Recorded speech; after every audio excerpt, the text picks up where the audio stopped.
తులసికి విశాలాక్షి నా చిన్న కోడలికి దిష్టి తీయాలి అని ఒక పని మనిషికి చెప్తూ ఉండగా, నాకు దిష్టి తీయడం ఎందుకు అత్తయ్య గారు అని తులసి అంటున్నా కూడా వచ్చిన ఆవిడ తులసిని ఎదురుగా నిలబెట్టి, అసలే నువ్వు వట్టి మనిషివి కూడా కాదు కదమ్మా, ఇలా నిలబడు అంటూ ఉప్పు, ఎండుమిర్చి, జీడి గింజలు ఇంకా నానా రకాల దిష్టిని తులసికి తీస్తుంది ఆవిడ.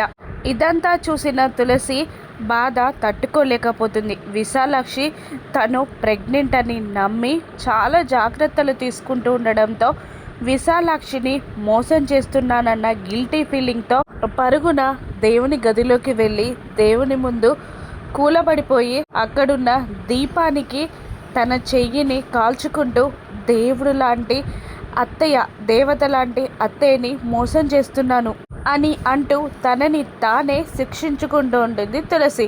తులసి కోసం వెతుకుతున్న సిద్ధు తన చేతిని కాల్చుకుంటున్న తులసిని చూసి, ఏ నీకేమైనా పిచ్చి పట్టిందా అని అంటూ తులసిని తన రూమ్లోకి లాక్కొని వెళ్ళిపోతాడు సిద్ధు.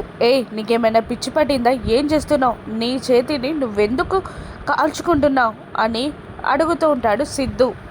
తులసి ఏడుస్తూనే, దేవత లాంటి అత్తయ్యని మోసం చేస్తున్నాను, నా కడుపులో లేని బిడ్డ కోసం తను గంపడు ఆశలు, కోరికలు పెట్టుకుంది, ఆవిడని మోసం చేస్తుంటే నాకు బాధగా ఉంది, అందుకే నాకు నేను శిక్ష విధించుకుంటున్నాను అని సిద్ధుతో తులసి అంటుంటుంది. మరోవైపు తులసికి దిష్టి తీసిన వాటన్నింటినీ మంటల్లో వేస్తుంది ఆ పని మనిషి. కానీ స్మెల్ కానీ, ఘాటు కానీ, వాసన కానీ ఏమీ రాకపోవడంతో, ఇదేంటి స్మెల్, ఘాటు, వాసన ఏది రావట్లేదు అని అంటూ విశాలాక్షమ్మ గారు అని గట్టిగా కేక వేస్తుంది. ఏంటే అని అడుగుతుండగా, స్మెల్ కానీ, ఘాటు కానీ, వాసన కానీ, పొగ కానీ ఏది రావట్లేదమ్మా, అసలు మీ కోడలి కడుపున బిడ్డుందా, తను గర్భవతేనా అని నాకు డౌట్గా ఉంది అని ఆవిడ అనగానే విశాలాక్షి పరుగున తులసి దగ్గరికి వెళ్తుంది.